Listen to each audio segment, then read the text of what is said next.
Summit this afternoon. I'm joined by Udo Voigt, who's a former leader of the NPD in Germany and of course an MEP. Welcome, Udo. And by Herve von Laetham, who's from Belgium, the leader of the Belgian party Nation. But Herve, some English speakers won't be familiar with us, so we're going to be talking particularly about the Middle East this afternoon. So could you just give people a brief outline of your previous connections with matters Middle Eastern? Okay, so my party Nation is an organization who is nationalist but also anti-imperialist. And of course we are very active and very sensitive with what's happened in Middle East, because we see and we think that in Middle East the imperialism is very activist. And so I personally was in 2003 like a human shield in Iraq. So I visit Iraq, and 2 times I visit Syria. The last time it was 6 months ago. And I see what's happened there. I have very good contact and very sympathy for the Syrian government. And I think that what's happened in the Middle East is very important for Europe, because it was a clear and present danger for Europe what's happened there, because all the jihadists will sooner or later come back here. We've seen that in Belgium, in France, and I am afraid in other countries there is a really danger. Absolutely. So coming back for a moment, you said you were as a human shield. This was just before the Iraq war that in many ways has led to all this chaos. So how long were you there, and how close did you come to being bombed? I was 3 weeks in Baghdad, and they put us on a humanitarian strategic target, because you know the United States bombard some hospital, some school, some humanitarian place, and so we went to sleep there, and we hope. It was a false hope that the United States maybe hesitate to kill European citizens. And so the Iraq government asked us 2 or 3 days before the beginning of the war. They say that we had to go away, because they say they are going to going to bombard, and you are going to be victims, so you must go away. Right. Udo, what was the NPD's position before the Iraq war? Did the party take a strong stance against the war? We were exactly strong against the war, and we always compared it with other wars in the world, and we saw that the situation will destabilize the whole country and the whole region. And now Saddam Hussein is dead, and nobody is able to control this country. Is like Afghanistan. Yeah, it's very similar to the position in Libya, and for that matter in Syria now, where certainly in the last Parliament I warned as an MEP then that if the West, particularly Britain and France, attacked Libya, then in the resulting vacuum we get the same thing that happened in Iraq, that when you remove the secular Arab nationalist strongmen, then Islamist groups fill the space and become a menace not just to those countries but also of course to ours, which is one important reason that we're here. All of us and a number of other colleagues from the nationalist movement in Europe are shortly heading off to Syria. Now, Herve, you've been a key organiser of this, working with the Syrian authorities. So can you tell us a little bit about the purposes of the forthcoming visit? So the problem when we go to Syria, we see 3 things. First, that the Western propaganda say that it's a dictatorship, that all the country is devastated. It's not the case. Second thing, when we see what the Syrian authorities let us see, is that there is a kind of international Islamist army who came in Syria to make the war. There are Syrian rebels, of course, but there are also a lot of foreigners fighters. We think that there is 25 or 30,000 foreign jihadists in Syria. And the third, we see all the evidence that Turkey, Qatar and Saudi Arabia, as key organizer, is one of the more support, financial, political, and with weapons supporting of the terrorists, of the jihadists. Yep, indeed. I've got here a document originally from the US Department of Defense. This was released under a Freedom of Information Act request by a group called Judicial Watch, which is a very effective campaigning body in the United States. It's available online. It's a quite remarkable document. It's a very strong, it's a situation report basically from the Department of Defense in the United States talking about the Syrian war. And there's some really quite stunning quotes in it, given that throughout the West we're being told that basically this is there's three players. There's the moderate rebels, there's the wicked regime, and there's the wicked Islamists, and we've got to support the moderate rebels. And of course this document makes it really very clear that there aren't any moderate rebels. It says internally events are taking a clear sectarian direction. The Salafists, the Muslim Brotherhood and Al-Qaeda are the major forces driving the insurgency in Syria. The West, Gulf countries, so that includes Qatar, Saudi Arabia and Turkey, support the opposition, while Russia, China and Iran support the government. And then carries on. If the situation unravels, there is a possibility of establishing a declared or undeclared Salafist principality in eastern Syria. And this is exactly what the supporting powers to the opposition want. So that's exactly what the West and Saudi Arabia, Qatar and so on, the West including America, it's exactly what they want. In order to isolate the Syrian regime, which is considered the strategic depth of the Shia expansion of Iraq and Iran. So this was, I think, in 2012, the American Department of Defense saying that they want a Salafist caliphate, an IS caliphate, to be established in eastern Syria. It's exactly what they've got. It says this creates the ideal atmosphere for Al-Qaeda to return to its old pockets. And they specifically talk about the fact that ISIS could also declare an Islamic State through its union with other terror organizations. So that's what the Americans knew was going to happen. And there's some very important new evidence which Herve has been passed because it comes from the Syrians. It's actually, I believe, in Arabic, some of this. Very, very important new evidence about the extent to which Saudi Arabia and the other Gulf states are backing the insurgency. Herve, yes. Over to you with this. So you have a document, I also. It's a document published by an Iraqi press agency, independent, and it's a document from the Saudi intelligence. And see, it is a kind of a situation report about military and financial support to groups in Iraq. It was 2 years ago in Iraq, but groups who are linked with Al-Qaeda in Iraq. Al-Qaeda in Iraq is the former name of ISIS. So it's the proof that Saudi Arabia supports Syrian rebels, but they support jihadist groups. And they are in the beginning, in all evidence in the beginning, they were supporting ISIS. That's really that's the truth. That's the fact. That's the fact that without support of Saudi Arabia, with money, with weapons, I think there is no more war in Syria. That's the fact. Indeed. So one of the things that I know that we're going to be discussing when we're in Syria is getting more information so that we can build a campaign here in the West to pressurize the various Middle Eastern states which are backing Al-Qaeda, ISIS in Iraq and Syria, and thereby all across the world, including, of course, being a threat to our home countries. So we're talking primarily, in this case, about Saudi Arabia, Qatar and Turkey. Herve, speaking to you first of all, obviously I believe what we're looking at is a campaign for sanctions.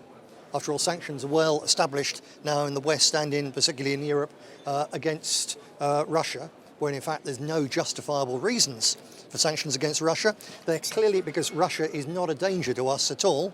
The craze is in Ukraine trying to provoke, particularly on divide Germany from Russia, and that's on behalf of the United States. That's a danger to Europe. But Russia is not a danger to Europe, whereas very clearly ISIS and Al-Qaeda are a mortal danger to all our countries. We've all had these terror plots and foil terror plots, sooner or later a big one will get through. So sanctions against the countries which are actively funding and arming on a huge scale these Salafist rebels are clearly justified. Herve, what can you tell us in terms of particularly Saudi Arabia and Qatar in terms of really why they need to have sanctions against them? The problem is that you take the example of Ukraine, but there is another example. It's what's happened in Yemen. In Yemen, in 2 months, Saudi Arabia made a military intervention in Yemen. In 2 months, there is 3,000 civilians were dead, 7,000 were wounded, and nobody said nothing.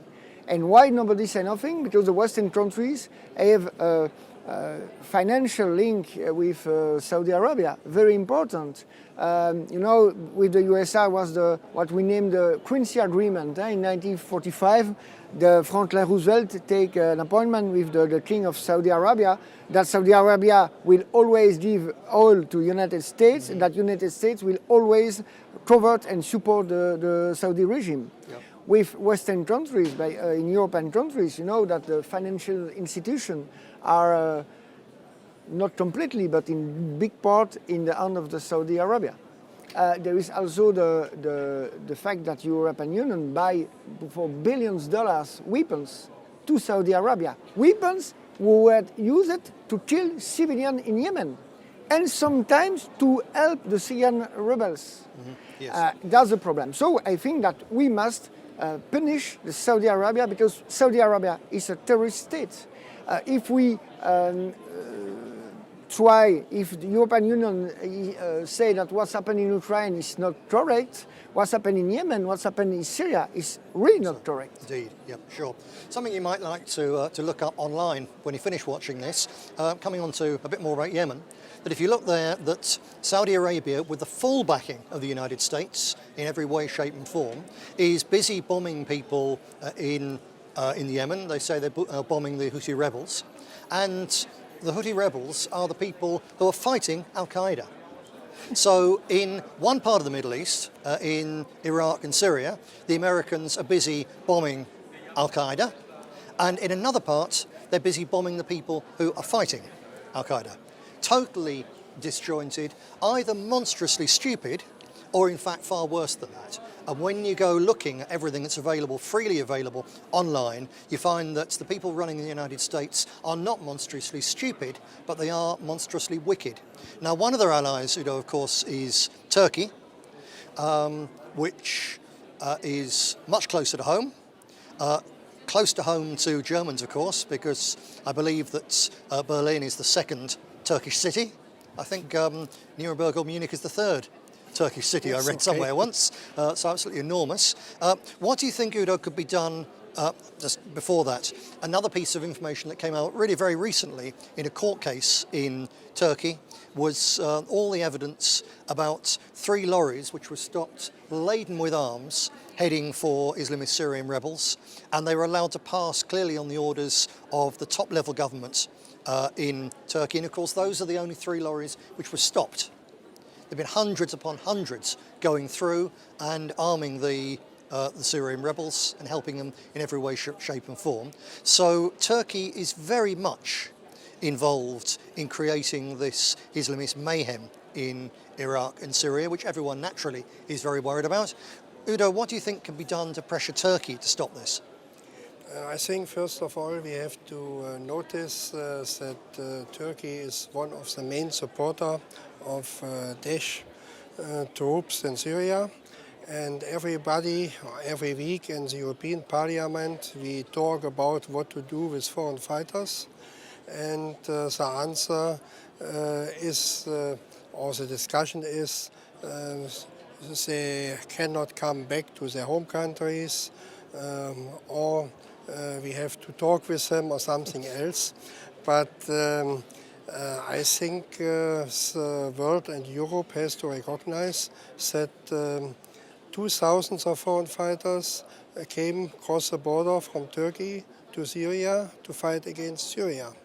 And this were also supported by the army by the Turkish army, and they get a lot of weapons, a lot of money, and they get all support functions what they need to be in the war against Syria. And so I think you are right. We have to make sanctions against Turkey, and the most important sanction is to stop to talk with them to come into Europe. Indeed, yes. Yeah, sure. The British Conservative government, for instance, is very keen to have Turkey in Europe. Unbelievable. And to do that, for one thing, would turn Europe almost instantly into an area where Islam is the premier religion, with millions upon millions of Turks coming in. And we've seen in these various documents that are available online show all too clearly the extent to which Syria is being destabilised deliberately by Turkey, partly for its own local imperialist ambitions, but also because under the AK party of Erdogan, there's a sort of a creeping Islamist coup. It's a very subtle coup, but it's more and more Islamic, more and more repressive, and more dangerous.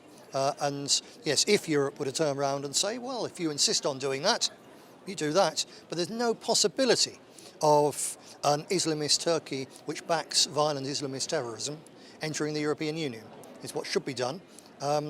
Whether, of course, the people here will do it, frankly, I doubt it, but we at least must put it to them. I don't know the position in Great Britain, but in Germany we know that we have now about 2,800 mosques, and 2,500 were owned by Muslims in Turkey, and they belonging to the Turkey government. And so I see a straight line for Islamistic operations in Europe, and also in all areas of the world. And I think Erdogan's plan is to be the leader of a new Islamistic war against Christian people, and we have to decide on which side we will stand in the future. Sure. The situation in Britain, since you ask, is even worse. We've got 1,000 mosques and rising, but all the large and expensive ones and virtually all the madrasas, the Islamic schools, are funded not by Turkey but by Saudi Arabia. So even more radical, even more Wahhabist, even more extreme, and even more against really everything that the West, both in its decadent, ugly phase, but also in the good aspects of the West, it opposes everything that we stand for, everything our civilization is based on. Unbelievably dangerous. So, Herve, we're off in a few days. Obviously, we hope we come back safely. But you're no stranger to danger in the Middle East. Will you be nervous of going there or not? It's not my first time, so you are doing. You know that better than me that the Middle East is a very nice region when it's in peace. Syria is a very nice country, but I think that in Middle East happen today very important things, very dangerous things, and I think that we must, with the APF, with the Alliance for Peace and Freedom, we must be present to see, to understand, and to testify when we come back to European public opinion what's happened there, and to say that Syria, Yemen are victims of Saudi imperialism, and that Saudi Arabia is a clear and present danger for Europe. And for this, I am happy to go there, and happy to go to support the Syrian people against terrorism. And I am not nervous, maybe exciting, like we say in English. Yes. Indeed. Udo, have you been to the region before? No, not before, and I think it's very interesting. And according to your question to Herve, I think it's more dangerous to drive through Brussels during rush hour than to go to Syria. Possibly. Well, let's hope so. Now, just to conclude, among the people we're meeting is a number of representatives of the Christian community there, and there's a theme building up in certain sections of the West, saying, oh, these poor Christians, yes, it's terrible they're being persecuted, and we should rescue them and have them all come to Europe. And in fact, of course, I was looking again online a few days ago that the leaders of the Christian community in Antioch have specifically said, no, we don't want to be evacuated. We don't want to leave our homeland. Christianity has been present, it's the cradle of Christianity for 2,000 years in the Middle East, and the Christians want to stay there. It's very, very important for people to understand that.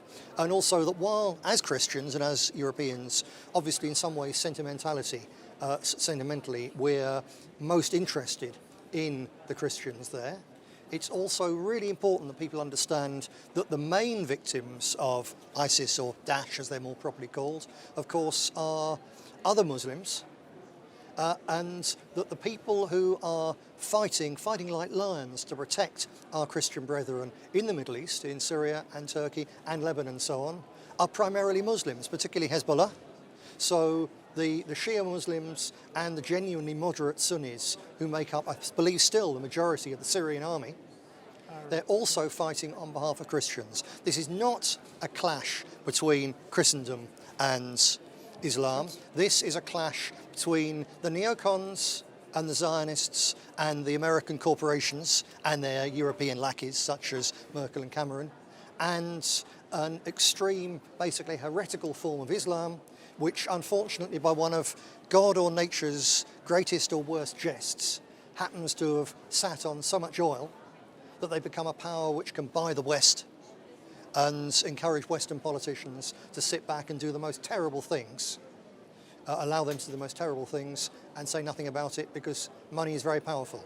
Also very powerful, of course, is information, particularly in the age of the internet. You're watching this on the internet, and I hope in a few days' time you'll be able to see some of the material that we're going to take when we're over there, see interviews we do with politicians and with ordinary, normal people over there.